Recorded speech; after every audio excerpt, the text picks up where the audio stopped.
Lewis, with all of the current energy shifts and the awakening occurring, there has been a rise of the term, identification with the term empath. Can you give us your thoughts on what is an empath and what is true empathy versus a false egoic empathy? Great question. So once we've projected into form, we're either in the body mind, which is the thinking, thinking mind, and thoughts happen, and then the thoughts then filter into the body, and the body then feels the experience. Now, empath is someone who identifies more with the feeling sensation, the feeling awareness, than the thought awareness. And so an empath, there's many attributes to an empath, generally internalize, and most empaths would be quite introverted too. So they go within, but they don't go all the way within. They don't go into the self. They stay within the boundary of the body-mind sensation. So the challenge and the danger with identifying yourself as an empath, and I mean this in the kindest possible way, for those of you that are listening to this talk, if you're an empath, be aware that you don't become identified with the label empath. Empathy is just thought filtering through the physical pain body and experienced as a sensation, and sometimes experienced through what you believe is your instinct, and often as your intuition, but intuition that has been clouded through a body identity clouds the self, clouds the true self. And so one of the dangers of being an empath is because the sensory body is picking up on all the energies and the shift that's happening around us, we then draw that energy into us. And now we're experiencing both the highs and the lows, the negativity and the peace of the world simultaneously, and it puts us on this pendulum swing, this high and low. So empaths start to experience the world physiologically in their physical body, their body-mind projection.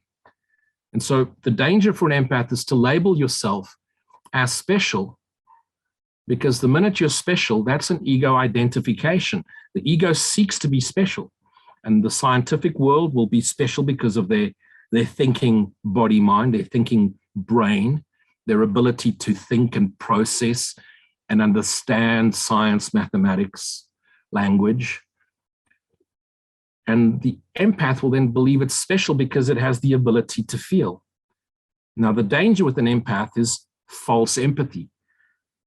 I'll give you an example. So imagine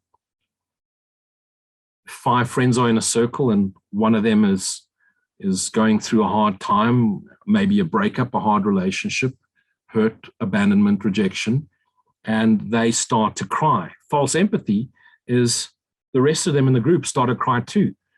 They don't have full understanding, but because they can relate to the pain, because they've had a similar experience, they all start to cry. As opposed to step inwards, find the silent self, find that peace within, rest in the heart, where the self is made known. And from that place, which is beyond understanding, it's in the knowing of our being, the knowing of the experience, the knowing of there is no separation, this is all I am. You then offer compassion with passion, passion. And you offer the passion of love. You offer guidance, support, understanding. Because behind every hurt, there is the self calling forth the experience to seek a better way. And so all empaths right now are experiencing the shift, are experiencing the highs and the lows of the shift. And as they come into proximity of what appears to be other body minds, they're picking up on those energies. And the danger is that you draw that into yourself and make it your own. Always remember, to thyself be true. So when you're surrounded by energies that are drawing you into a negative mind space, awareness space, recede into the heart, recede into the self. Find that quiet space where there is no emotion, where there is no thought, where there is no judgment, where there is no idea of specialness. Because if we are collectively one sun, we may be different in the way we have projected our separate body minds into this world. But the truth of all of us, of every single I in this world, is the I amness. The fact that we are all the Holy Son of God, collectively fractured, and we're returning to the collective oneness, the one collective Son of God, Christ mind. And so be aware of the dangers. Do not fall into the trap of specialness. Do not fall into the trap of false empathy, of getting pulled into other people's dreamt up identity, dreamt up story. Don't get pulled into that story. Stay above the battleground. In your defenselessness, stay true to the self. Observe, ask when it comes into your space, ask, why am I seeing this? Has it been brought into my space so that I can be aware that there's a hidden wound within my body-mind identity? Is this why this person or these people have been brought into my awareness? That I can realize my separate body-mind pain body has to be brought into awareness and forgiven. It always comes back to forgiveness. Realize why the experience has happened. What understanding has it brought into me, into my awareness? What wisdom has it brought into my awareness so I no longer choose to repeat the lesson again? Realize that I'm creating all of this.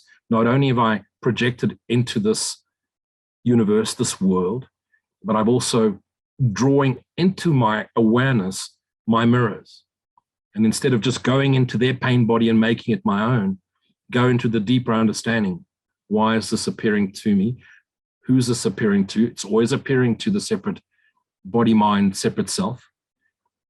And then recede into the I amness. And from this place, you're not seeing anything, because in the I am, there's no seeing. It's beyond it's deeper than the observer. The observer is the first movement into separation. And then we move into activity, and we then identify with the body-mind activity, move beyond the observer, move into the silent self, the I am. And from this place, allow love to flow as you offer compassion, support, understanding, and bring your light of awareness into the experience, and dissolve the separate pain body, mind in that light of the I am awareness.